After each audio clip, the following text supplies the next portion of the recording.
Қайырлы күн достар, бүгін сіздерге дәмді балық сорпаның жасалу жолын ұсынатын боламын. Бірнеше бөлікке бөлінген жуып тазаланған балығымызды қазанымызға су құйып, салқын су балықтарымызды бір-бірден саламыз. Газымызға қойып, қайнауын күтеміз. Балық сорпамыз тез пісетін болғандықтан қайнау барысына дейін біз көкөністерімізді турап аламыз. Бұл жерде бір пияз, 2-3 дана болгар бұрышы, яғни сорпаға ерекше дәм береді, жарты сәбіз және 4 картоп, 2 қызанақ пайдаланып жатырмын. Барлығын дәл видеода көріп тұрғандарыңыздай турап алсаңыздар болады.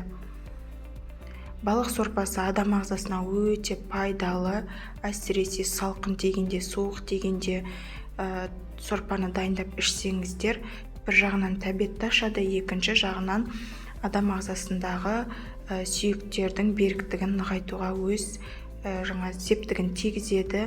Сондай-ақ адамның көру қабілетінде жақсартуға өз үлесін қосады. Сәбізді жұқалап және ұзынша күйде турап аламыз. Картоптарымызды 4-5 бөлікке бөлсеңіздер жарайды. Мінекей барлығы дайын. Енді қазанымыз қайнайын деп жатыр. Мінекей осы бетіндегі көбігінің барлығын алып тастауға тырысамыз.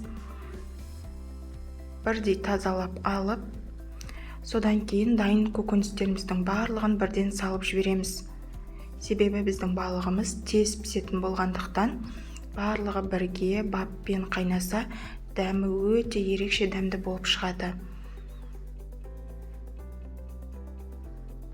Көп араластырудың қажеті жоқ, себебі балығымыз езіліп кетуі мүмкін. Мінекей 20 минут көлемі өтті, баяу отта баппен қайнап жатыр.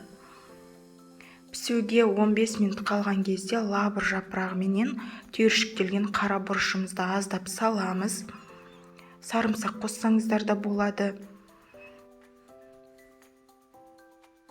Сорпамыз мінекей дайын, дәмі барлығы керемет болып шыққан. Енді ыдыстарымызға құйып, дастарханға ұсынсаңыздар болады. Байқасаңыздар, сорпамыз өте мөлдір, әдемі болып және дәмді болып шықты. Сіздерде жасап, отбасы мүшелеріңізді қуантуға кеңес беремін.